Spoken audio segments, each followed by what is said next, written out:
ప్రధాని మోదీ అధ్యక్షతన జరిగిన కేబినెట్ సమావేశంలో 2,19,353 కోట్ల విలువైన 7 భారీ ప్రాజెక్టులకు ఆమోదం లభించింది. సెమికాన్ 2.0 పాలసీకి కేబినెట్ ఆమోదం తెలిపింది.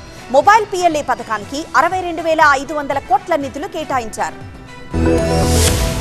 ప్రధాని మోదీ అధ్యక్షతన జరిగిన కేంద్ర కేబినెట్ సమావేశంలో కీలక నిర్ణయాలు తీసుకున్నారు. సెమికాన్ 2.0 పాలసీకి కేబినెట్ ఆమోదం తెలిపింది. 2.0 పాలసీకి 1,27,000 కోట్ల నిధుల్ని కేబినెట్ కేటాయించింది. ప్రధాని మోదీ ప్రాతినిధ్యం వహిస్తున్న వారణాసిలో 2 ఎలివేటెడ్ కారిడార్ ప్రాజెక్టులకు కేబినెట్ ఆమోదం తెలిపింది. యూరియా కోసం జాతీయ పెట్టుబడి విధానానికి కూడా ఆమోదం తెలిపారు. భారత్ లో మొబైల్ తయారీ రంగాన్ని ప్రోత్సహించేందుకు మొబైల్ PLA పథకానికి కేబినెట్ ఆమోదం తెలిపింది. దీనికోసం 62,500 కోట్ల రూపాయల నిధుల్ని ప్రకటించారు. కాశీలో వరుణా నదిపై 6 లేన్ల ఎక్స్ప్రెస్ హైవే నిర్మిస్తామని కేంద్ర మంత్రి అశ్విని వైష్ణవ్ వెల్లడించారు. 46 కిలోమీటర్ల మేర ఎలివేటెడ్ కారిడార్ నిర్మిస్తామని, 4 ఏళ్లలో ఈ ప్రాజెక్టు పూర్తవుతుందని చెప్పారు. కాశీలో మౌలిక వసతుల కల్పనకు కేంద్రం పెద్దపీట వేస్తున్నట్లు అశ్విని వైష్ణవ్ వెల్లడించారు. ప్రాజెక్టుకు 11,000 కోట్ల రూపాయల నిధుల్ని కేటాయించారు. ఆత్మనిర్భర్ భారత్ లో భాగంగా భారత్ లో సెమీ కండక్టర్ల ఇండస్ట్రీకి ఎంతో ప్రోత్సాహమిస్తున్నట్టు తెలిపారు. భారత్ లోనే చిప్ల తయారీకి అత్యంత ప్రాధాన్యత ఇస్తున్నట్టు అశ్విని వైష్ణవ్ తెలిపారు. వరుణా నది వెంట 4 లైన్ల ఎలివేటెడ్ కారిడార్ నిర్మాణానికి గాను 10,998